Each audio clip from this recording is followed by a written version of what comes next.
ನಿಮ್ಮದೇ video viral ಆಯಿತು ಬೊಮ್ಮಾಯಿ ಅವರೇ, ಖುದಾಕ ಪ್ರಾಪರ್ಟಿ ಒಂದೊಂದು ಇಂಚನ್ನು ಬಿಡಬಾರ್ದು ಇದನ್ನು. ಹೌದು, ಅದು ಅಂತ ನೀವೇ ಮಾತಾಡಿದ್ರಿ, ನೀವೇ ಭಾಷಣ ಮಾಡಿ. ನೋಡಿ, ಅನ್ವರ್ ನಾಲ್ಪಾಡ್ ಅವರು ರಿಪೋರ್ಟನ್ನು ಮಂಡಿಸಿದ್ರು. ಎಸ್, ಆ ರಿಪೋರ್ಟಲ್ಲಿ ಹಲವಾರು ಜಿಲ್ಲೆಗಳಲ್ಲಿ ಇನ್ಕ್ಲೂಡಿಂಗ್ ಬೆಂಗಳೂರಲ್ಲಿ ಪ್ರಮುಖ ಪ್ರಾಪರ್ಟಿಗಳನ್ನು ಕಾಂಗ್ರೆಸ್ ಮುಖಂಡರೇ ಅದನ್ನು ಕಬ್ಜಾ ಮಾಡಿದ್ದಾರೆ, ಅತಿಕ್ರಮಣ ಮಾಡಿದ್ದಾರೆ, ಅದರ ಲಾಭವನ್ನು ಪಡಿತಾ ಇದ್ದಾರೆ, ಅದರ ಮೇಲೆ ಕಟ್ಟಡ ಕಟ್ಟಿದ್ದಾರೆ, ಬಾಡಿಗೆ ಕೊಟ್ಟಿದ್ದಾರೆ, ಅದರ ಲಾಭ ಸಮುದಾಯಕ್ಕೆ ಮುಟ್ತಾ ಇಲ್ಲ ಅನ್ನುವಂಥದ್ದು ಎಲ್ಲ ವಿವರವಾದ ರಿಪೋರ್ಟ್ ಕೊಟ್ಟಿದ್ದಾರೆ.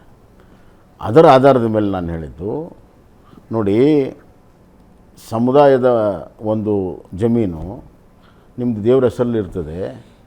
ಕೆಲವು ಪಟ್ಟಬದ್ಧ ಹಿತಾಸಕ್ತಿಗಳು, ರಾಜಕೀಯ ನಾಯಕರು ಭಾಳ ವರ್ಷದಿಂದ ಇದನ್ನು ಕಬ್ಜಾ ಮಾಡಿದ್ದಾರೆ, ಇದನ್ನು ನೀವು ತಗೋಬೇಕು ವಾಪಸ್ ಅನ್ನೋಂಥ ಮಾತನ್ನು ನಾನು ಹೇಳಿದ್ದೆ.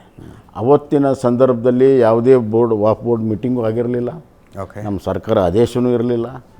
50 ವರ್ಷ 60 ವರ್ಷ ಇರೋ ರೈತರಿಗೆ ನೀವು ಒಕ್ಕಲೆ ಎಬ್ಸ್ಬೇಕಂತ ಎಲ್ಲೂ ಕೂಡ ನಿರ್ಣಯಗಳೇ ಆಗಿಲ್ಲ.